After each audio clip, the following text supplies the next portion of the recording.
So in today's video, we are going to be reinstalling our fuel injectors in this New Holland TS115A tractor. If you're new to the channel, this tractor has been getting diesel fuel in the crankcase oil. It has a cam-driven lift pump right here that has been replaced. It has the injection pump right here that has been removed and rebuilt by a pump shop. And the fuel injectors were rebuilt by this same pump shop several months ago, and that's when this problem started. I've been working with them quite a bit. They have been extremely helpful as we went through this process. But what we have ended up with is they believe the fuel injectors were rebuilt improperly the first time. They rebuilt them a second time and changed the opening pressure from 245 bar to 275 bar. And they believe that's our whole problem and that should have corrected it. So we're going to put the injectors in and see what happens. What you're watching me do here is assemble these injectors before they go in. There is a copper flat washer seal that goes on the bottom of the injector. Then about halfway up the body, there's a metal ring, kind of like a hog ring on an impact wrench that holds the socket on. There's a metal ring there, and there's a nut that comes over from the top of the injector that squeezes itself down on that ring and holds the injector in the head.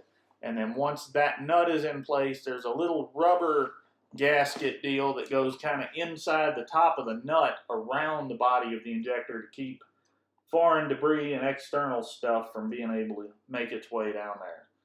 So in this video, we are going to get this tractor started, and it is going to be really, really good to have this thing back. You never really realize how much you use a loader tractor until you don't have one.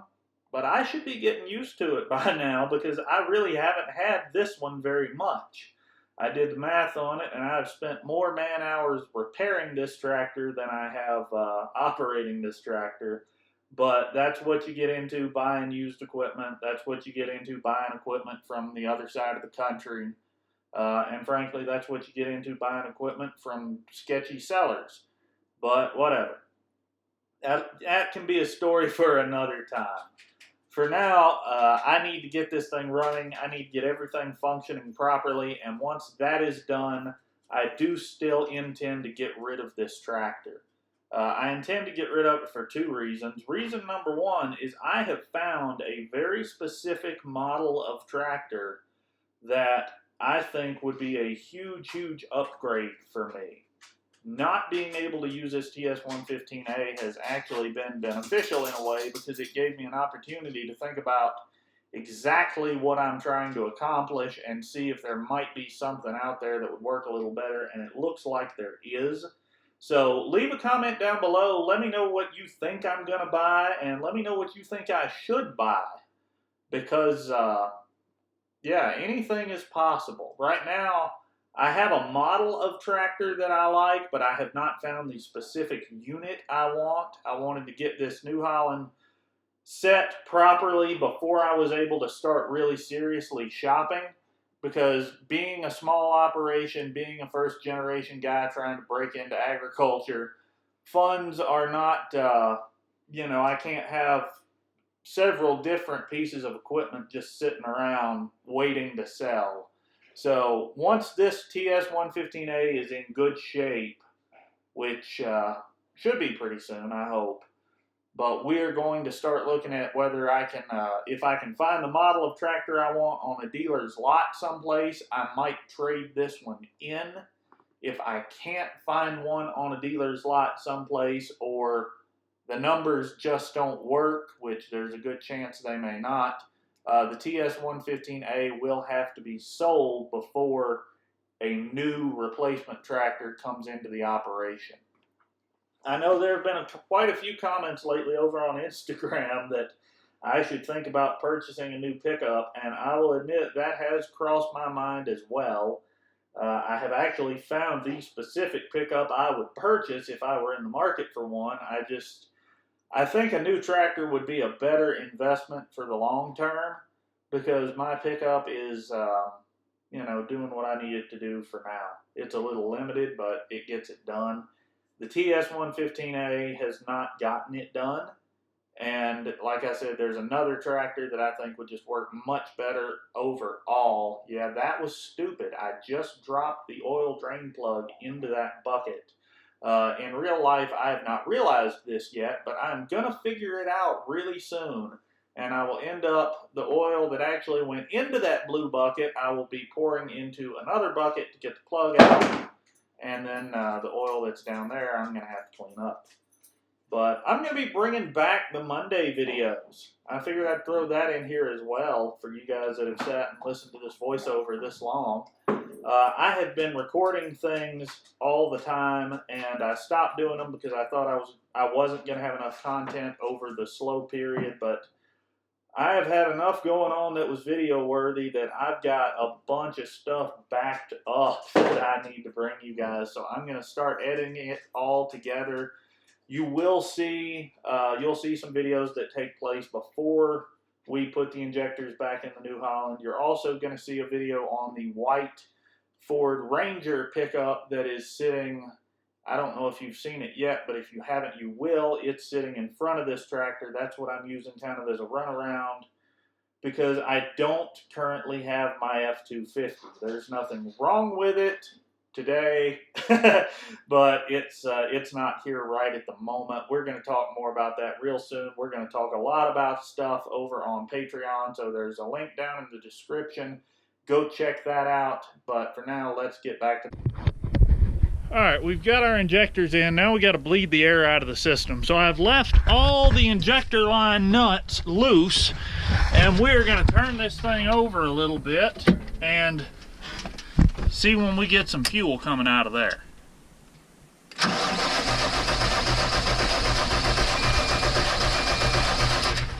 There's a little fuel. So let's go tighten those up. Alright, we got our injector lines tightened up. Now let's see if it'll start.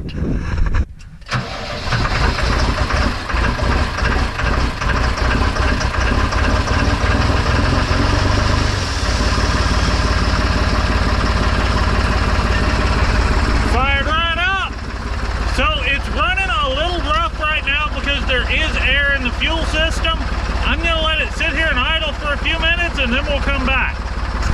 Alright, so I just shut the tractor off and pulled the dipstick out, and when we filled up the oil, I know it's hard to see, but that's because it's new oil, the level is about right there, which is right at the minimum line, which is good, because we filled this thing up to just barely above minimum. So when you account for the amount of oil that is in the oil filter, we are not making any oil, which is a really good thing. This has sat here and ran for about 15 minutes and no oil showing up yet. The level has actually gone down on account of the filter filling up. So I'm going to call that a really good sign, but I'm going to need to run this tractor and put a couple of hours on it before we know for sure. So here we go. Hey, another voiceover bit. Alright, so I'm going to fire this thing up and drive it around for a few minutes. There's that Ranger I was just telling you about. We're going to talk more about that real soon. I need the loader on this thing so I can move those two snowmobiles you see sitting there. They are still sitting exactly where I dropped them when we unloaded that night with 6410, which is currently sitting to the left of the screen with that post hole auger on it. You see that hydraulic cylinder on top of the post hole auger? I actually broke the bracket that attaches to, and I'm waiting on a new one to come in. So that's why the fencing project has kind of stalled out where it has for now. If you look down there in the lower left corner of the screen, well, not really lower left corner of the screen, but lower left of the tractor, there's a white box right there, and that white box is a new tool that came in a little while ago and is going to come in very, very handy here soon. I'm going to be headed back up to see Mike and Aaron from the channel Our Wyoming Life, and Mike and I have got to do a couple of repairs on one of his older tractors, and it's a repair that is generally a royal pain in the butt. We've got to pop some drive tires off, and I think we're going to put tubes in them. I don't think we're doing new tires, but I think we are doing tubes. And if you guys have had any experience doing that, you know breaking the bead on some of those things can be an absolute nightmare, especially once they've been sitting for a while, and the tractor he has that we're going to be working on, I think, is from the 1960s. So if the tires have been changed, I'd be willing to bet it's been a decade or two. But I've got a new tool there that should make that a whole lot easier. It is a Bead Buster Model 550. The good folks at Bead Buster were kind enough to send me one to try out. So you guys are going to get to see that coming up in a video here really, really soon. For now, let's talk about this New Holland. Now, you're watching me drive it right now. I didn't film me driving all of it because I've got enough other recorded stuff as it is. But I ran this thing around for probably another hour and a half. And while I was running it around, everything seemed to be working well. I managed to smash down a few gopher holes. You'll occasionally see some dust coming up by the hood from me doing that. So I ran it around for a while and checked the oil again, and fortunately the tractor does not appear to be making any oil. There's no visible diesel contamination, there's no smell of diesel, and the oil is still the proper consistency for being 1540 weight oil and not that, well, whatever kind of crap we had the first time. So there's a couple links down in the description. You guys can head over to Instagram and follow me over there. It is 100% free, and it is like YouTube for pictures. I'm on Instagram. I try to post at least one thing every day. Sometimes I manage to get a couple things up. If you want to support the channel a little extra, there's a Patreon link down there. It's $3 a month, but you are going to be getting all the behind-the-scenes stuff around here. I've got several videos planned for that right now. But for tonight, thanks for watching, and more later.